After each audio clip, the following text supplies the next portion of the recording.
Students, आज का हमारा टॉपिक है ब्रिटिश शासन का भारतीय अर्थव्यवस्था पर प्रभाव।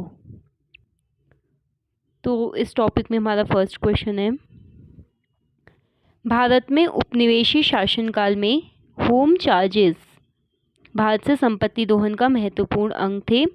वह निधियां जो होम चार्जेस का संगठक थी वह क्या थी?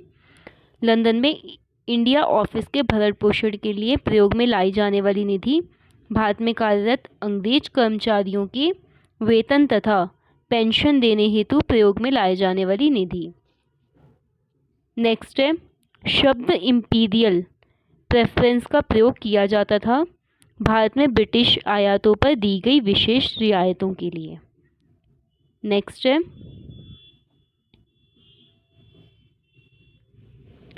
ब्रिटिश शासन के दौरान भारत में उद्योगों का कोई स्वतंत्र विकास नहीं हुआ।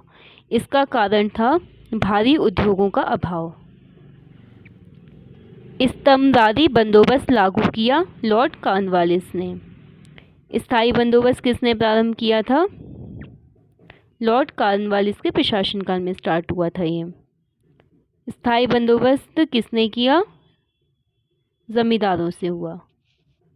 नेक्स्ट है, लॉर्ड कॉर्नवालिस द्वारा स्थायी बंदोबस्त लागू किया गया 1793 ईस्वी में।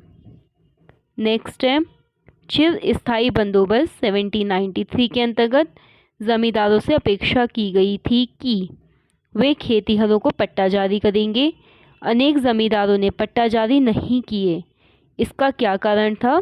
जमींदारों के ऊपर कोई सरकारी नियंत्रण नहीं था, ये इसका रीज़न था। नेक्स्ट है,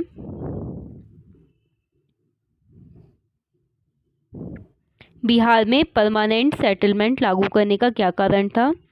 जमींदारों के लिए जमीन पर वंश परंपरागत अधिकार को स्वेच्छा से हस्तांतरित करने का अधिकार। नेक्स्ट है, यहाँ पे फिलअप करना है आपको, तो यहाँ आएगा 1885 ईस्वी में बंगाल और बिहार में भूमि पर किराएदारों के अधिकारों को बंगाल किराएदारी अधिनियम द्वारा दिया गया था। नेक्स्ट है, सर टॉमस मुंडो जिस भू राजस्व बंदोबस्त से संबद्ध हैं वह है रैयतवाड़ी बंदोबस्त। अंग्रेजों ने रैयतवाड़ी बंदोबस्त लागू किया था कहाँ कहाँ पर? मद्रास और बॉम्बे प्रेसिडेंसी में। अंग्रेजों ने रैयतवाड़ी व्यवस्था आरंभ की थी मद्रास प्रेसिडेंसी में। नेक्स्ट है, ब्रिटिश व्यवस्था में रैयतवाड़ी भू राजस्व संग्रह प्रचलित था दक्षिण भारत में। रैयतवाड़ी बंदोबस्त के संदर्भ में सही कथन क्या है? किसानों द्वारा लगान सीधे सरकार को दिया जाता था। सरकार रैयत को पट्टे देती थी।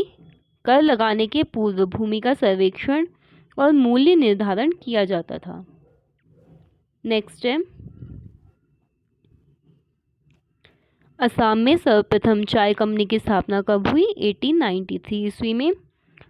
दादा भाई नौरोजी द्वारा प्रतिपादित ड्रेन थ्योरी या प्रवाह सिद्धांत जिसे बोलते हैं, इसकी सही परिभाषा क्या है?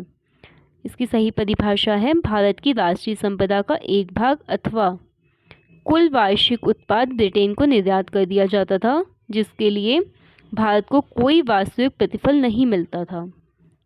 नेक्स्ट है, अंग्रेजों के शासनकाल में भारत के आर्थिक दोहन के सिद्धांत को किसने प्रतिपादित किया था? दादा भाई नौरोजी ने।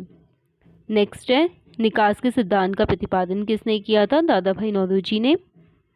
नेक्स्ट क्वेश्चन, भारत में उपनिवेश का या के आर्थिक आलोचक था या थे? कौन थे? दादा भाई नौरोजी, जी सुब्रमण्यम अय्यर तथा आर.सी. दत्त। नेक्स्ट है,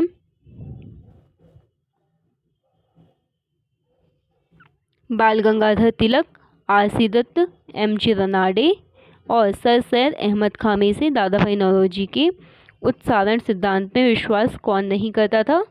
sir Syed Ahmed Khan. Poverty and the unBritish rule in India नामक पुस्तक किसने लिखी? दादा भाई नौरोजी ने। दादा भाई नौरोजी की भारतीय राष्ट्रीय आंदोलन को सर्वाधिक प्रभावी देन थी कि उन्होंने इस बात को अभिव्यक्त किया कि ब्रिटेन भारत का आर्थिक शोषण कर रहा है। नेक्स्ट है, भारत में ब्रिटिश आर्थिक नीति घिनौनी है, यह विचार व्यक्त किया कार्ल मार्क्स ने। तो स्टूडेंट्स, आज की ये क्लास कंप्लीट हो गई है। हम अपनी नेक्स्ट क्लास में किसी और इम्पोर्टेंट टॉपिक के साथ मिलेंगे। Okay, thank you.